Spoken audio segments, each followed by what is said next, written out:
Looking Forward Our Way podcast addresses today's critical issues affecting adults in Ohio. We focus on issues that affect our money and our neighborhoods. Our expert guests are here to provide the information and resources needed to address those challenges. We are looking forward our way. Hi, this is Brett. We have a very special program today. Eric Gnezda is an award-winning singer-songwriter based here in Central Ohio. Eric is also the creator and host of Songs at the Center, a TV series which airs over 400 PBS stations across the United States. Eric pens and performs a wide range of songs, both serious and humorous, from inspirational anthems and love songs that touch the heart and soul to country tearjerkers and comedic satirical numbers. Let's welcome Eric Gnezda. Thanks for joining us. It's wonderful to be here. I'm looking forward to Our Way. I'm really excited and very appreciative of the invitation. Well, we appreciate you showing up and doing this too. Seriously, yeah. Absolutely. Yeah. I do have to give a shout out to our mutual friend, Tim Harmon, who... Hi, Tim. Exactly. Yeah, we met through Tim, and he sort of nudged us into this, and we're so excited and glad. Thank you, because I know your schedule is a little crazy, and we appreciate your time. Well, especially when Tim brings up, it's like, well, you should talk to him. It's like, oh, he isn't going to want to be on our little old podcast, that sort of thing. Yeah, exactly. So I'm glad you did. Exactly. So Tim is a joiner. He gets people together, and does a good job at it. So. Yeah, well, he works with us too, and he's a dynamic guy, and we're thrilled that he's on our team as well. Yeah, he's been telling me about this for a long time, and it wasn't until he invited me to come to one of the programs that I kind of got what he was talking about. Yeah. So it's really nice. So we have for our audience, we're going to have lots of information about the program today, and we will also have information on our website when the podcast is posted, so you'll get even more information about Eric and the program. So thank you again for joining us today. We want to hear more about this incredible program. However, first, I'd really like to hear more about you. During your career, you've had many different roles, utilizing your writing and communications talents and working in newspapers, local TV and radio. And you also taught at the college level, even though we went to rival schools. And you've had your own communications firm for years. So, Eric, tell us more about your background and your previous experiences. How did this all pivot to this role you have now? Well, that's a good question. I go back to my senior year in college when there were about three things that I wanted to do with my life. And, of course, none of them were conventional. I wanted to be a TV producer, I wanted to be a newspaper columnist, and I wanted to be a recording artist. And that's pre-internet, so now internet, that's totally possible. Exactly. Exactly. So I just took every opportunity I could at the start, whether it would pay or not, and to do all that. And I was a songwriter from the time I was 16 or 17. I'd record songs whenever I could. I also took a job. I did not get paid for it, but every Friday I'd give a commentary on WOSU radio, and that got me in radio. And then that transitioned into commercial radio with WNCI and then WTVN, and the attention I got from that got me an invitation from the editor of the Columbus Dispatch to write a column for them, which led to me being on PM Magazine. So by the time I was 27, I was doing all these things, and I'm thinking, I thought this business was supposed to be hard. But then, when I was doing mostly comedy work then, and about the time I turned 30, I wasn't having much fun. And so I started doing kind of a self-excavation of my life and discovered some things that, as a lot of people when they hit 30 do, you start looking at your life. And so I took 6 months off, just watched old movies. And what started emerging was a more serious side to me. And I'll never forget, I had written a song about my father, who was an MS patient. He was diagnosed with MS when I was 3 days old. And he was a very funny guy. But I wrote a song about him, and a friend of mine heard it, and he goes, "You've got to do that at your gig this weekend." It was for the Ohio Speakers Forum, and I said, "I can't do. I'm a funny guy. I can't just do something serious like that. They're not going to know. The audience isn't going to know how to take it." And he asked me a very important question. Then he said, "Is the funny Eric Gnezda real?" And I said, "Yes." He says, "Is the serious Eric Gnezda real?" I said, "Yeah." He said, "As long as you're being yourself in front of an audience, they will accept you." Mm-hmm. I did the song, was incredibly well received, and that put me on the path that I followed ever since then. And that's the convergence of humorous music and serious music, and whether I'm writing a book or writing songs or something, I became comfortable with those two elements of myself. And so everything that's come from that has been an extension of my being comfortable with being authentic.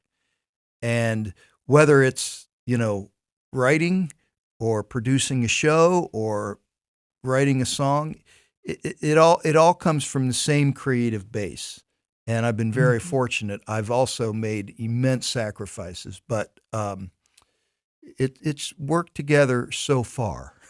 One of the things you just said, and I think it's from my background working with college students, your background teaching at the college level, you always took opportunities, and salary was not the issue. This reminds me, we're taping this just after Tom Yamas took over NBC Nightly News. And he's been interviewed a ton of times, over the past month. One of the things he said was he kept putting his hand up. When he was a young man, he kept putting his hand up, doing things. And that is such an important lesson that I think our young folks today don't understand. The end product is not going to happen if you don't get all those different experiences. Yeah, and the other thing is you never know what you're learning at a given time. And I'll give you an example of this. When I was in college, I had about a 6-month internship at Channel 10. I was the first intern they ever had. And they stuck me in different departments for a couple weeks. And it was boring sometimes, but I learned the most important lesson I could have learned about performing in television, and that is that for every person who's on stage or on the air, there are dozens, scores of people behind the scenes doing work so that they can look good.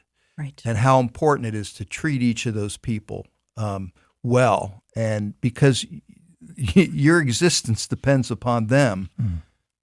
Absolutely, and those are lessons that, as you said, I love what you just said. You don't know. You don't even realize you're learning that lesson while it's happening. Right. It's kind of like the Karate Kid, the movie.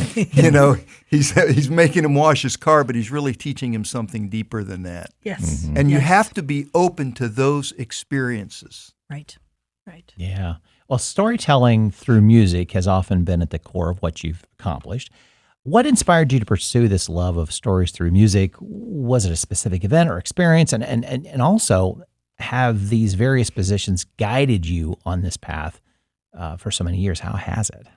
Well, there was never one person or one instance. It kind of evolved. Okay.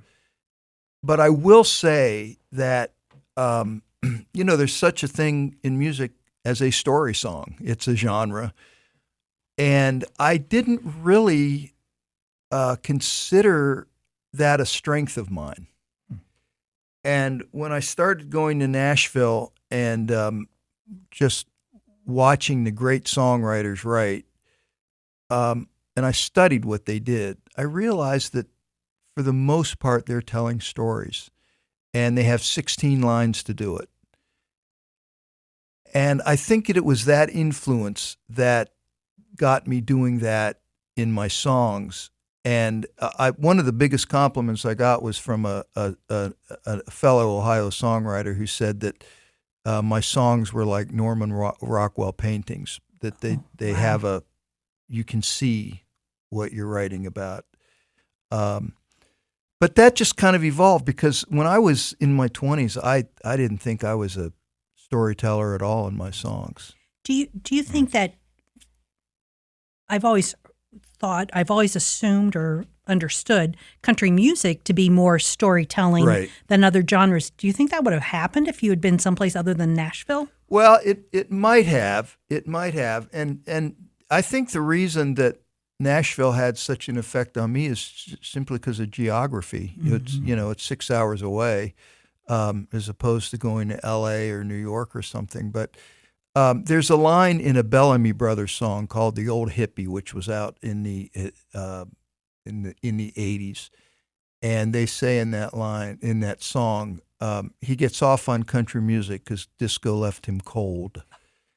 And I really identified with that, because Joni Mitchell and Jackson Browne and James Taylor and all these people were popular in the 70s. And they wrote music that I absolutely loved. And some of their lyrics are stories and some of them are abstract. But when disco came in, there was nowhere for a listener like me to go. There just wasn't. And so country music became a little more appealing to me then. I never was, but country music also expanded then. It wasn't, it didn't have the same kind of basic sound that it used to, and it started expanding. So that's where the lyrical content turned out to be, was country music. So that's probably another reason. But I don't consider myself a country music writer. Gotcha. I've learned from Nashville and those kinds of things, but I don't know that my music would appeal to country songwriters. Yeah, and I think that the creative artists don't allow themselves, at least from my point of view, don't allow themselves to be pigeonholed in a certain genre. Right. Which is frustrating to get airplay, quote unquote, or that the internet's changed that though now. But it's those that kind of break the mold, and they're actually they may be 10 years ahead of themselves, right, or anybody else. It seems that, and I think it's encouraging that that it can happen. Yeah, absolutely. Yeah. Absolutely. I think, and I'm not going to give the internet that much credit, but I've enjoyed how music has expanded over our lifetime. When we were growing up in the 60s and 70s, well, at least in the 50s and 60s, it was there were very narrow paths. It was sort of like what our parents liked and the Beatles. And all that is out there now, I only listen to one reality show. I don't listen to it all the time on TV, and it's one of the singing. And I love the artists who are mentoring young folks, because it's expanded my knowledge of music. Because I'm not from a background where I sit and listen to music all the time, and it's really given me a lot more to listen to and to appreciate. And going to Nashville opened all of that up for you, which is wonderful. Yeah. Wonderful. So one of the things that I noticed in the work that you have put onto your into your website is that you call music a healing art. Now, I immediately thought of like therapy, but I don't think that's necessarily where you're going with that notion. Can you explain that concept to us and give us, how does that work into your own art, music work? Well, one of the things that I've discovered on my TV show is that most songwriters consider music a healing art. Now, we have different definitions of how we use it to heal, how it heals us. For me, though, it's a whole different direction, in that, as I said, my dad was diagnosed with MS when I was 3 days old. So I grew up as a caregiver. And so I've done a lot of music with cancer survivors, AIDS patients, people that have gone through losses, be it divorce or death or whatever. And in fact, when I was working with cancer patients, I'll never forget the day that I got a call from the widow of someone who had just passed away. And she said, she goes, I don't know how to ask you this, but Keith wanted to know if he could have your lyrics on his tombstone. Wow. And that just blew me away. Mm. And as a friend said, there's your Grammy in heaven, you know? Yeah. So for me, I don't really feel I can write a song if it doesn't have some element of healing. And that doesn't mean it needs to be a serious song. Let me give you an example. I wrote a song called Swinger of Mine, which was about my first car, Dodge Dart. And it has to do with reconciling the fact we're getting older and looking back. I always introduce it by saying this is a song about my first love. You don't find out until after the Dodge Dart. Yeah, exactly. Not a Mustang, huh? No, not a Mustang. But then there's also, other songs that direct that more. Direct it more directly. Like Daddy's Wheels is a song about my dad. I have several songs about children. Cherish the Children is one that Children's Hospital used. Blossoms of Hope, which was used for cancer survivors. And then Everyone Wins is a song that I sang for 25 years at the opening ceremony of Special Olympics. And I really, I laugh about this with my co-writers and my friends, but I don't know how to write a song that doesn't have something to do with healing. And so that's my particular story. But I think what a lot of writers feel, and I believe this too, that sometimes a song can help you feel that somebody else has lived through the same thing. Mm-hmm. And that helps you get through the moment. And I think that another difference with my music, in fact, all of my work, is that right now, in this time that we live in America, it's like a lot of music and books and movies have to do with escapism, trying to take us out of this mysterious thing we're living in. I don't know how to do that. I have to take a problem and help somebody work through it. And most of the time I'm helping myself work through it. And that's not always the most popular way to solve a problem. But that's what healing is to me. It's helping somebody work through a problem. Do you think that's why young people flock to music so much? Because it does show them everybody's in this same absolutely spot. Absolutely. Yeah. Interesting. Yeah. Okay. All right. So Songs at the Center began in 2014, utilizing Worthington's McConnell Arts Center. What brought the creative idea to you? Mixing an intimate onstage venue between the artist and the audience, including it has interviews and performance. Well, that's funny because this was Songs at the Center was a gift to me from the universe. And I never in a million years could have dreamt it up. But the way it happened was that in 2010, the McConnell Arts Center opened. I didn't know much about what was going on there, but I knew it was within walking distance from my house. And then in 2012, Natalie's opened in Worthington. And I walked in there one day and I talked to Charlie Jackson, the owner, and I said, and we didn't know each other. And I said, I really like what Nashville does with this thing called a Songwriters Round, where we get 3 or maybe 4 songwriters and they do a show. And I said, I like it for 2 reasons. Number one, as a performer, I can be part of a show that's 45 minutes or an hour and a half long, but I get to share the stage with other people while still just being myself and a piano. It's not a production. It's my turn, the next writer's turn, the next writer's turn. Mm-hmm. So from a performer's viewpoint, I really like that, because prior to that, I'd been performing for an hour and I'd have to do the whole thing myself. So it kind of took the pressure off. And for what it does for the audience, I told him, was that it provides a variety. If you don't like writer number one, well, writer number two is only 3.5 minutes away. Right. So Charlie, said, yeah, I'll give that a try. Went on for about 8 years.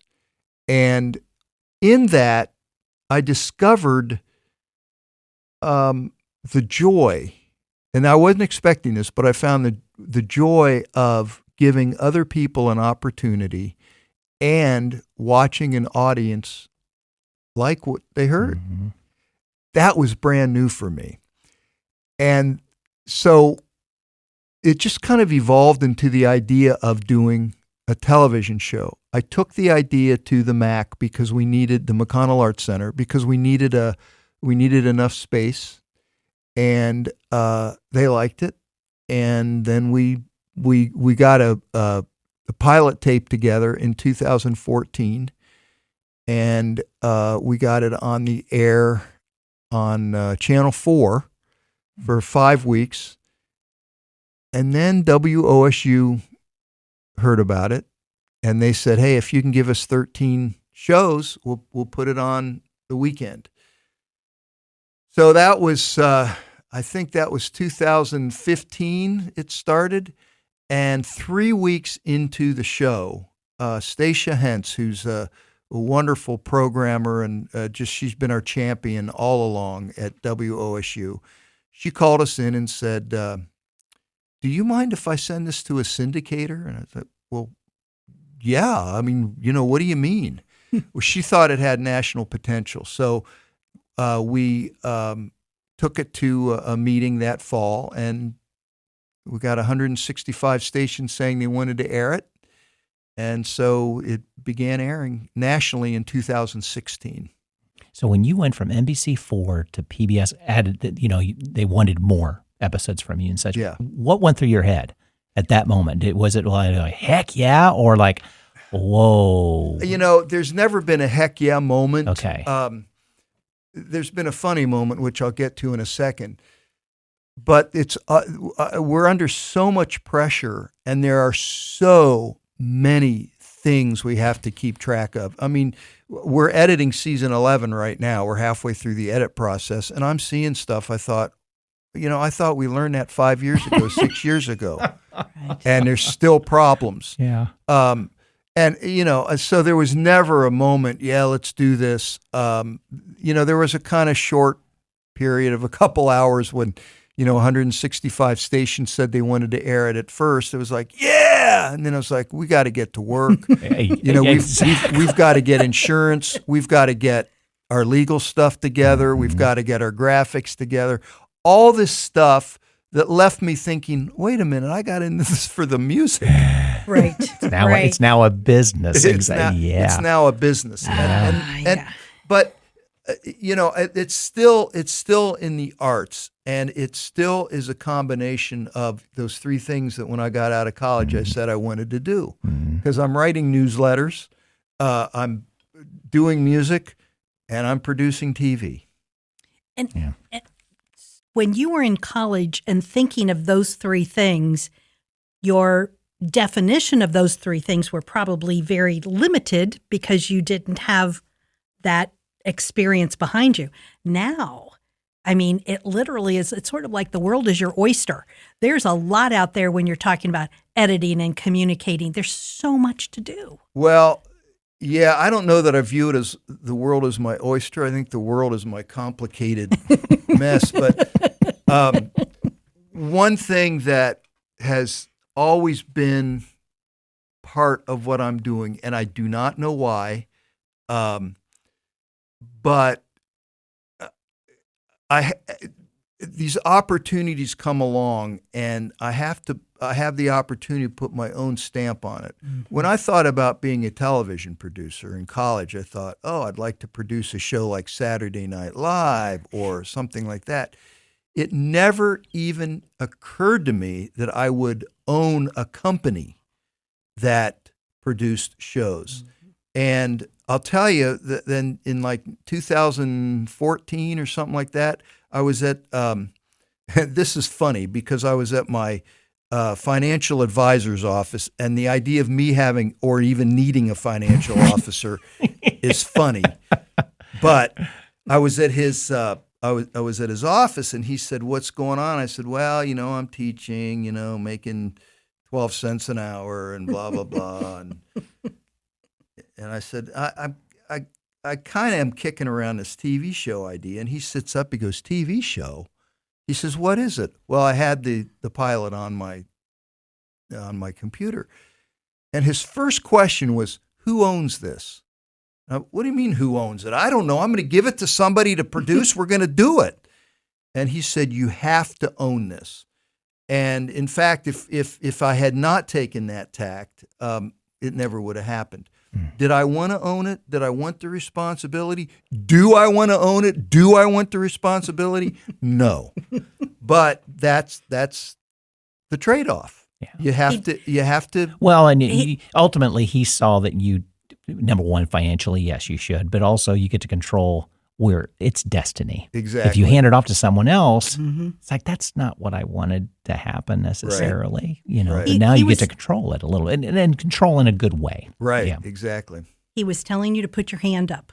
Yeah. Yeah. Exactly. Right. Well, and that's not I mean, I didn't have a business degree. I didn't know anything about business, but But you know people that can help you. Exactly. And I've learned a lot. And that's where a friend of mine who's a fabulous artist in New York City, we talk, we're kind of in the same boat. He takes pictures for galleries. He's a great photographer, a great artist himself, but he takes pictures of stuff in galleries. And I showcase other artists. And now and then we have this conversation, what happened to my art?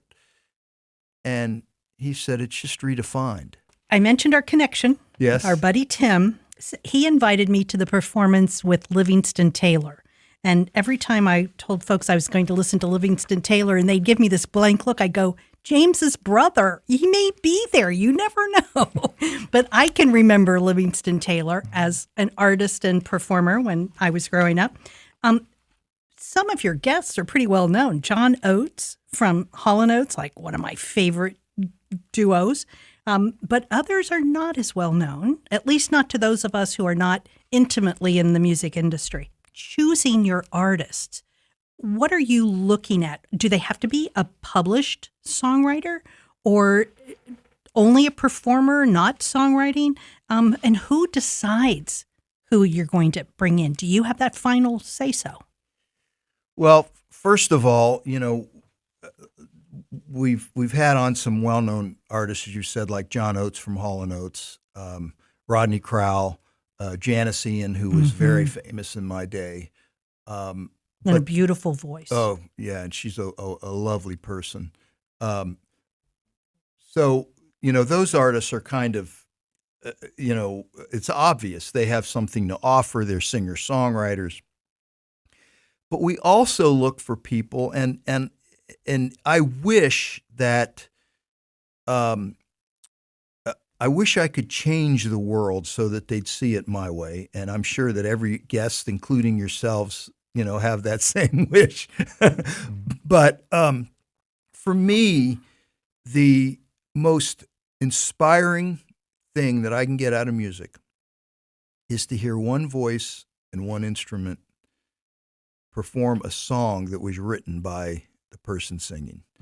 And there have been many instances where, like at the Bluebird Cafe in Nashville, where the songwriter will sing a popular song that he or she wrote for somebody else.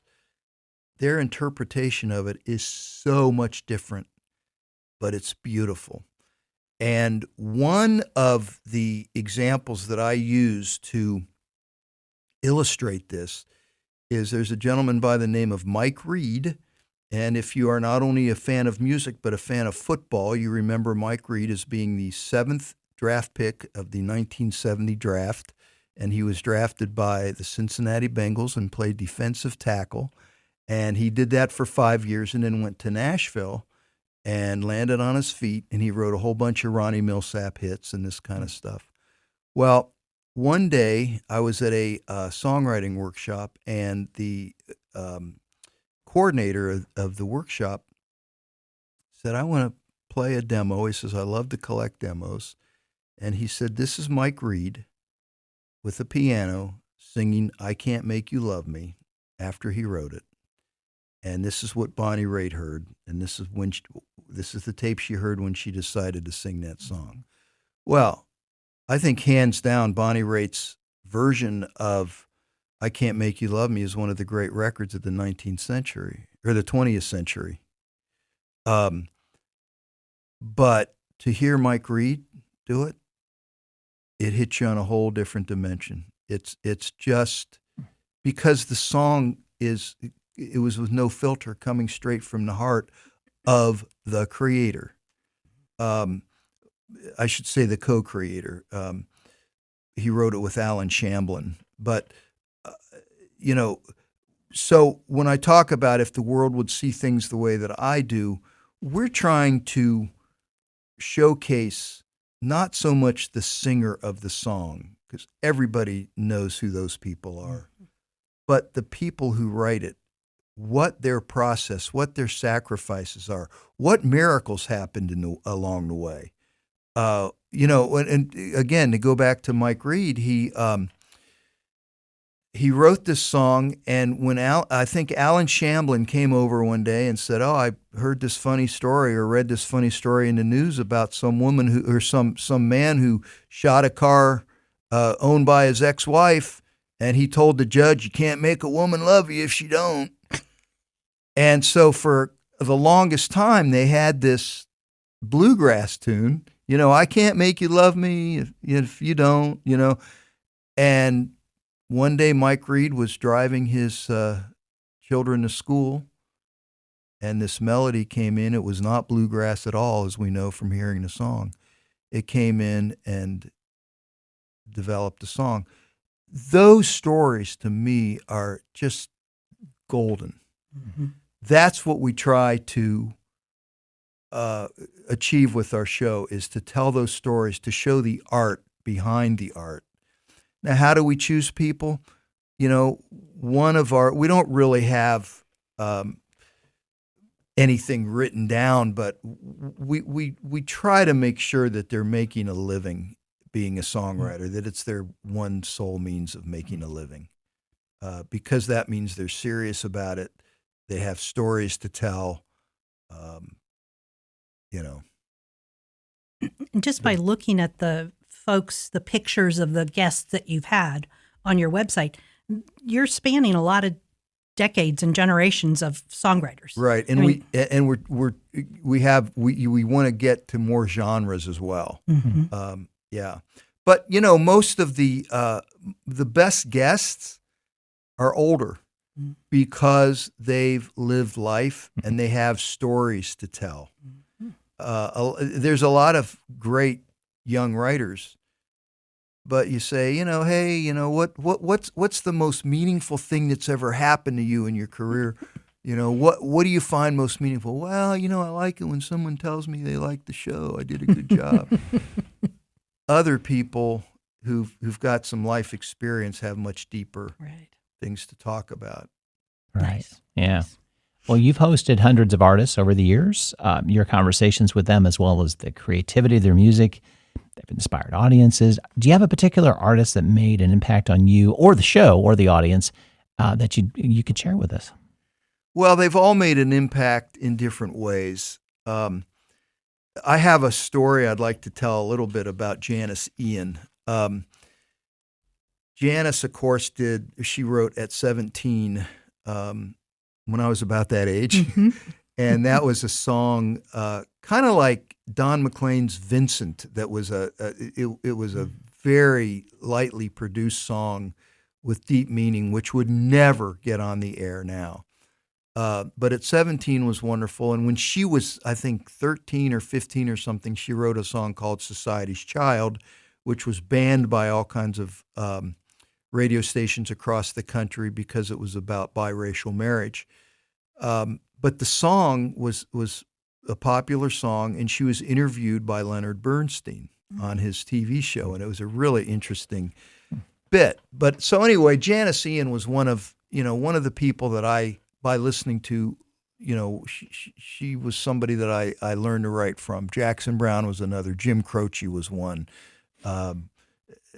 James Taylor, Joni Mitchell. But in high school, the McConnell, what's now the McConnell Arts Center, was originally the one and only school 1 through 12 in Worthington. And it's built, you cannot tear it down. They've tried.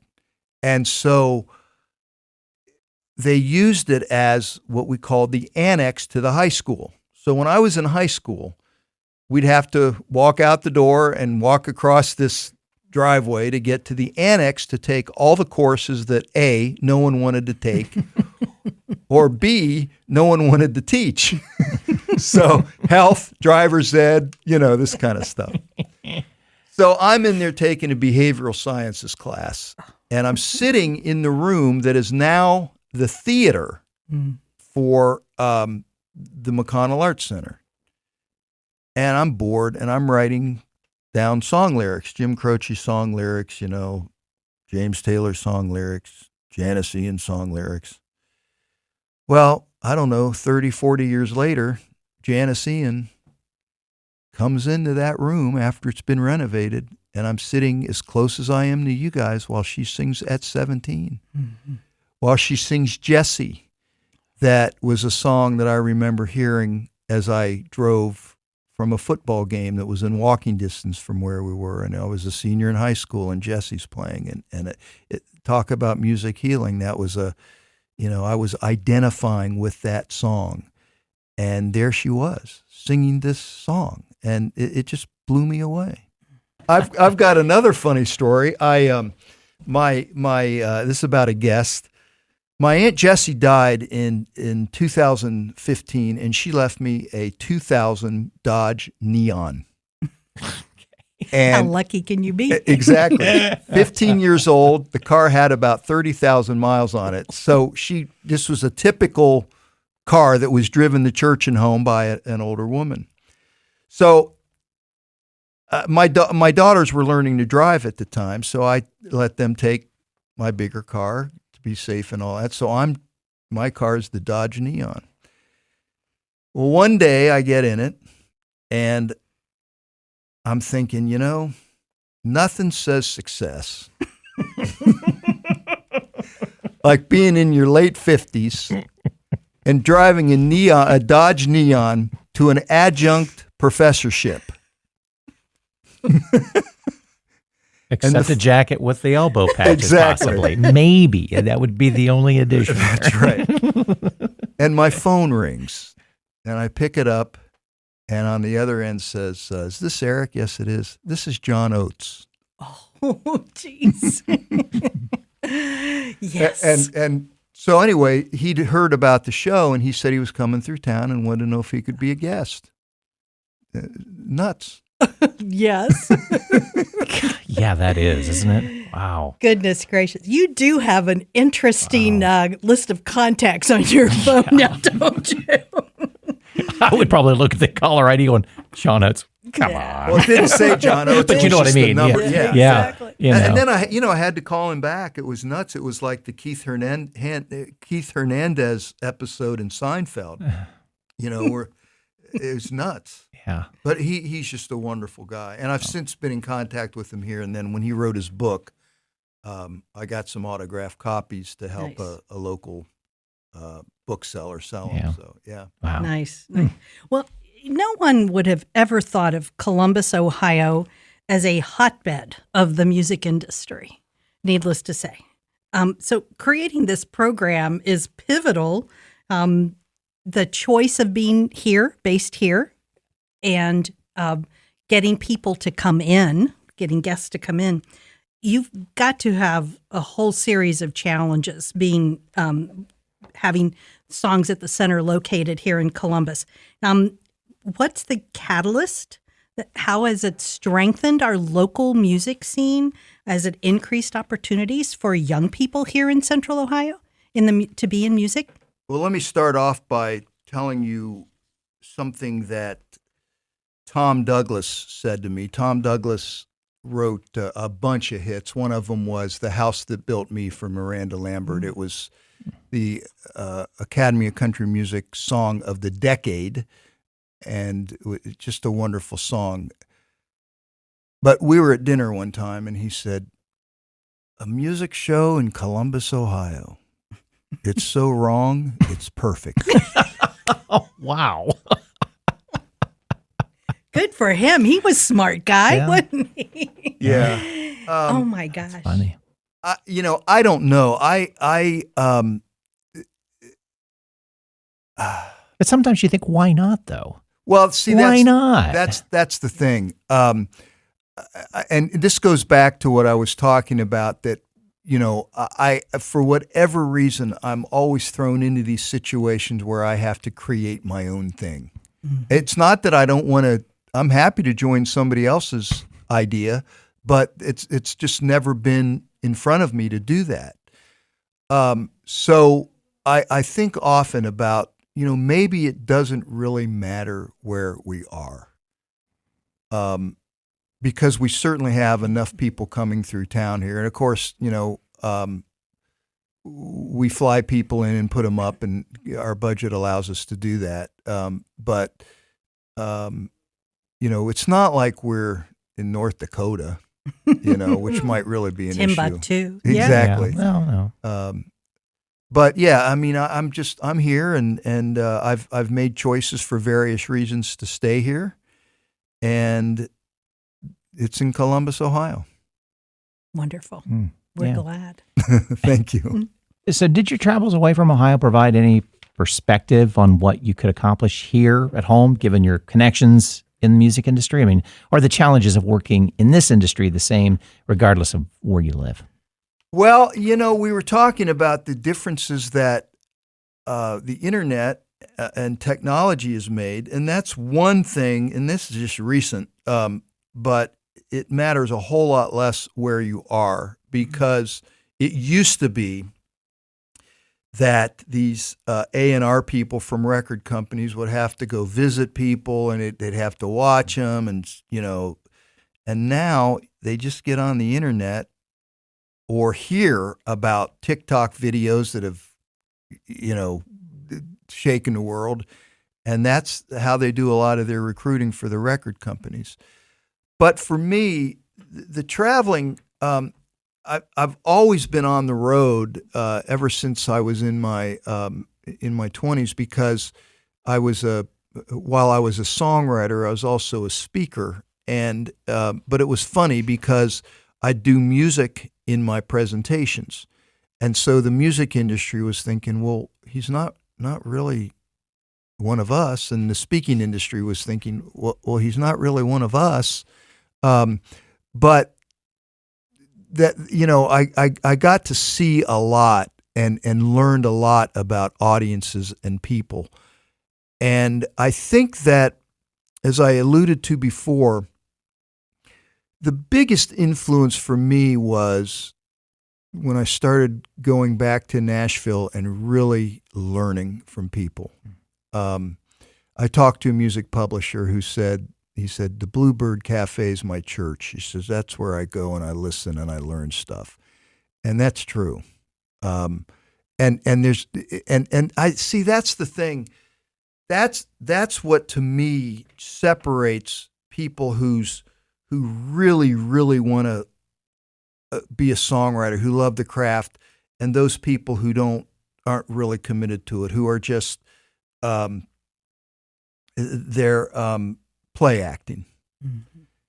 And I have no interest in people that are play acting. I want to see people who learn something every time they write a song, mm-hmm. every time they listen to. I mean, I can sit, if the name of this podcast were Let's Talk Songwriting, I could sit here for 6 hours giving examples and talking about everything about songwriting. I just absolutely love to talk about songwriting. And so Nashville is a place where the core of people, that's their life. Mm-hmm. I have my differences with Nashville, but I do recognize that there is value there, and there are people there who love it, and I learn so much every time I go down there. Mm-hmm. So you've been doing the program Songs at the Center for over 10 years. Yeah. Music, needless to say, has made a lot of changes over the past decade. What do you see in those changes, and are the challenges and issues that you are dealing with at Songs of the Center different now than they were when you started? And is that because of the changes in music, such as streaming and all the other stuff that goes with changes in the internet? Yeah, I think the biggest change is that, and this alludes to something you were saying, was that it used to be a small number of people who were the gatekeepers, and now, that's the negative part of it. You had to know somebody, you had to meet their approval to get through the gate. Right. Now the gates are wide open. The bad news about that is that anybody who's ever had a song idea, whoever plucked a guitar, can put a song together. And now with AI, you don't even have to be able to do anything but just sing a tune, and you can say, I want this to be a country song or a bluegrass song or a pop song or a contemporary Christian, and AI will turn out a demo that is fully orchestrated and all this. It's nuts. And songwriters all over the world, it used to be, you have to have a budget for demos. Well, now you don't. You plug it into your computer and you got a workable demo. That's one of the changes. So there are so many songwriters out there who, frankly, need a little bit of education, that it can be harder to wade through that. Mm-hmm. And another challenge in the show is that, frankly, I'm getting older, and it's the old generational thing. I thank goodness I have daughters who have good taste in music, I think. And in fact, one of my daughters, Caroline, worked for us last year, and she was very, very helpful in lining up acts. But this is true of anybody who's in any kind of business. You have to always be open. You have to be able to change course at a moment's notice. You have to be open to change. And that's, every year we go into that, and we can't just put on the people that I like. We have to put on people who the audience is going to like. Isn't that, and I think music demonstrates that almost more than anything. I can remember working with a group of a couple of young women who, when rap first started, and they were, absolutely over the moon with rap. And at that point in time, it was mostly just talking, not so much music. And I'm like, but it's not music if it doesn't have a melody, and it took a long time to get past that notion and that thinking that change was a good thing. Yeah. Yeah. Well, there've been, over the last 30 years, there've been a lot of things in music that have expanded its definition. Mm-hmm. Right. Yeah. Oh, we want to remind the listener that, you can find this show, Songs at the Center, on Saturday nights here locally in Columbus, Ohio, 11 o'clock WOSU channel. Or if you're outside of the area, check your local PBS website. So, Eric, can you give us any hints on changes in the program for the upcoming season, such as maybe format, direction of the show? We kind of hinted on that, how things evolve. Any hints on upcoming guest artists? Well, first of all, I want to say none of this would be happening if it were not for our sponsors, the James and Jobs Ohio, who've both been with us for many, many years, and we're extremely grateful to them. Our show coming up, we have Ruthie Foster, who's a fabulous blues artist. She just won her first Grammy this past year. She's based out of Austin, Texas, and she she just did a great job for us. And another person that you mentioned earlier was Livingston Taylor. He's going to be on our show. And then we have a whole lot of artists, but two of them I'm really excited about. One of them is Gordy Sampson, and he wrote "Jesus Take the Wheel" for Carrie Underwood. And he's actually from Nova Scotia. He moved to Nashville, I don't know, 15, 20 years ago. And he was a recording artist up there and came to Nashville and made his living as a songwriter. But he sings "Jesus Take the Wheel." And again, it doesn't sound, it's the same song and the same melody, but he brings his own interpretation to it. And the other writer is Tia Sillers. She wrote "I Hope You Dance" for Leanne Womack, which won a Grammy. And she also wrote "Blue on Black," which was released twice. It was a rock and roll song that was released twice. And so those are some of the artists we're really looking forward to having. Yeah, I would love to hear the "Blue on Black" interpretation. That's interesting. Yeah, well, she'll be singing that on. She sings it. Or her view of how she wrote it in her head. Yeah, wow. So, Eric, we always start winding down here, but one of the things that I wanted to bring up in our conversation is something that Brett and I talk with folks a lot, and that is how over time we older adults go through transitions in our career and often have something called an encore career, sort of pulling all those skills together and doing something that could also be good for the community. It's a kind of a transitional opportunity, which it seems like Songs of the Center has been for you. We've talked about the challenges, but tell us about the discoveries you've made because of having this show. How has this program opened new and positive opportunities for you? And also tell us about the book you have coming out. Well, let me start with the book. That was a long question, is that? Yeah, it was. I'll start with the book. It'll give me time to think of an answer for that other question. But yeah, the book's kind of funny. When I was, it was about 2003, my speaking career changed because right after 9/11, companies, therefore clients of mine, had a change in direction. You couldn't just be an inspiring speaker. You had to have content. And I didn't have much content. I mean, I had what I think was important life content, but I didn't have 5 secrets on how to retire at 32 or something, So I had to find something else to do because my speaking career it didn't dry up, but it just wasn't as fluid as it had been.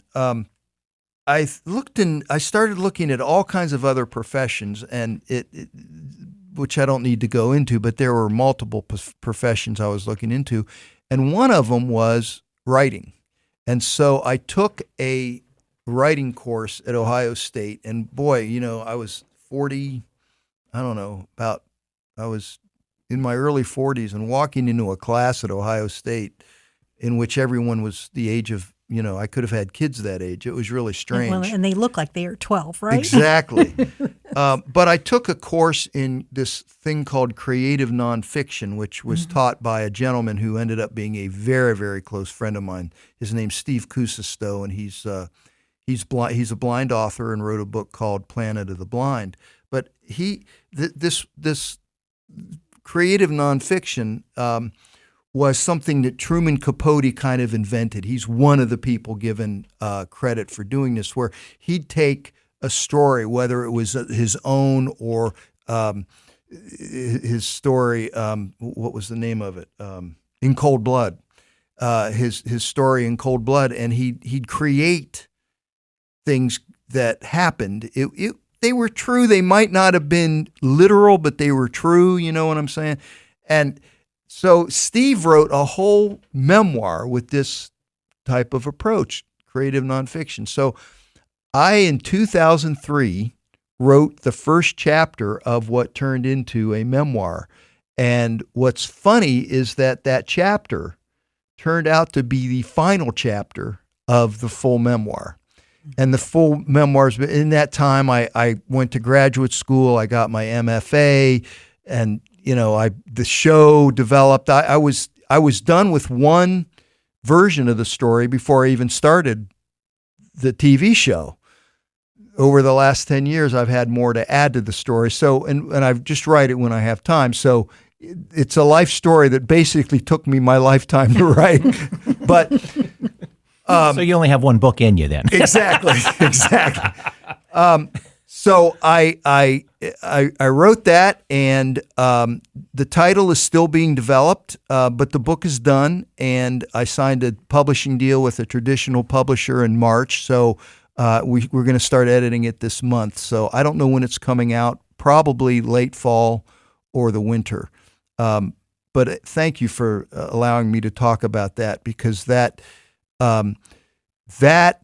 writing the memoir leads me to the other part of your question. What have I learned from all this? And there have been things that I've learned that have been very positive, and some of the things that I've learned have been very negative. And let me just start with some of those, and we'll end on a positive note. By working with, everybody's dependent on everybody else in something. They say no man's an island, but you have to have a team. You have to invite artists. You have to look for funders and all this. I'm amazed at how my mom used to say when my dad was sick, she'd say, I'm always amazed at how many friends don't come around to see your father.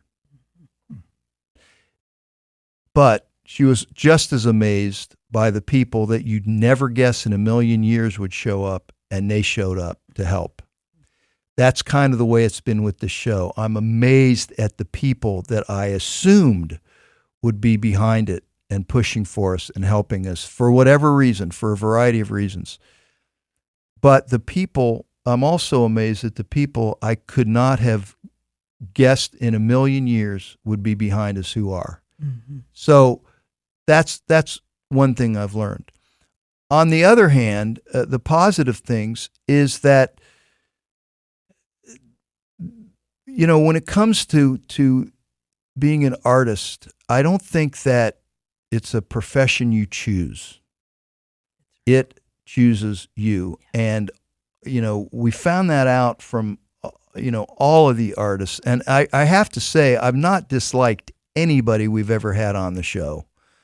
They've come on, they've been gracious, they've done the job.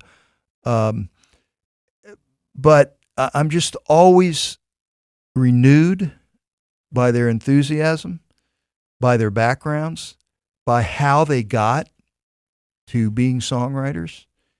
And many times, it's a traumatic event that got them there. Wow.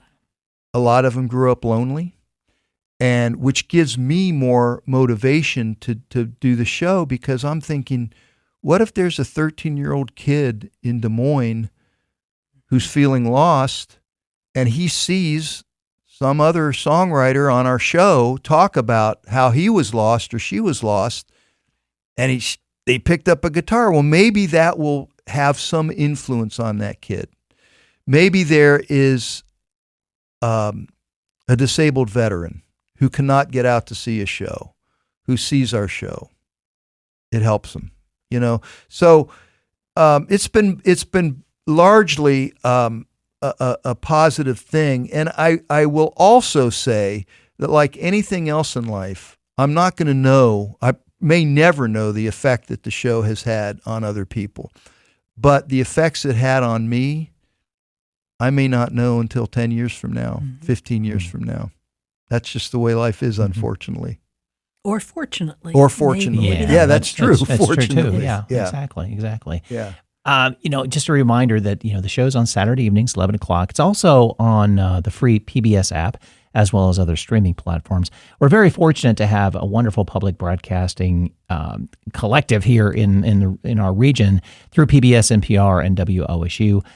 We hope that you support public TV and radio at the national and local levels, and please let your elected officials know you support the trusted journalism, lifelong learning, cultural programming, and meaningful local storytelling you and your family receive from public media. Good job. We're going to hire you to do those things. That and a cup of coffee. Yeah, exactly. He's going to cut that out. I don't think we've not really done a sponsorship, but I really thought, given today's world, we needed to say that. No, so I agree, because I when I went to Miami University, my 4 years there, I worked at the public radio station. Mm-hmm. I learned a ton from that, and at that time it was a mixture of big band and the public radio news piece to it. And what I learned from those people that worked there, because they were generations ahead of me, but just learning radio at that time. Priceless. I miss all those people to this day and think about them every day. You can't get that anywhere else. You really can't. Yeah. Eric, we always ask our guests for their last words of wisdom. And what I would like to ask is your suggestions, particularly for our young songwriters and musicians. And they're discovering songs at the center. They have an interest in a music career. And as you said, Songs at the Center could have been a pivotal moment for them. What are the words of wisdom you have for those folks? Well, I think that, strangely enough, the most important skill you can develop as a songwriter is to listen. Listen, listen, listen. To songs, to advice. Not everything everyone's going to say is going to matter, but take it all in, and then you can sift through what matters. Listen, listen, listen. The other advice I have is that nothing we create can ever be viewed as sacred. I was in Tacoma, Washington at Dale Chihuly's studio, and he's got bleachers in there for people to sit and watch him work and his team. And I'm sitting up there, and he's happened to be present that day, and his team is taking one pot and giving a glass pot to somebody else, and there's all this kind of stuff. And down at the end is the kiln, and Chihuly's sitting there watching all this, and this guy takes this thing out of the kiln, it's ready, and he turns around and drops it. So my eyes went to Chihuly immediately. I wanted to see what he was going to do. He didn't even move, which told me two things. Number one, he's probably seen this happen before. But the second thing is that there's a recognition that that's part of the process. I cannot tell you how many times I've written something, be it part of my book, be it a song, that I just take apart. It's not done until it's done. Some of them have taken me 30 years to write, and I just think that that's so important to recognize. So if you listen to what other people are doing and learn from them, and then realize that, your song can be destroyed, and you pick out the parts of it that are still good, and then you bring it back into new life, that's important. Well, many thanks to our guest, Eric Gnezda, creator and host of Songs at the Center, for joining us today. Listeners, thank you for joining us as well. You're going to find the contact information and resources we discussed in the podcast in our show notes and on our website at lookingforwardourway.com. And we are looking forward to hearing your feedback on this or any of our other podcast episodes. The views and opinions expressed by the experts interviewed on this podcast are their own and don't necessarily reflect the views of the podcast hosts or any affiliated organizations. The information provided in these interviews is for general informational purposes only and should not be considered as professional advice. Listeners are encouraged to consult with qualified professionals for specific advice or information related to their individual circumstances. The podcast host and producers don't endorse or guarantee the accuracy, completeness, or reliability of any information provided by the experts interviewed. Listener discretion is advised.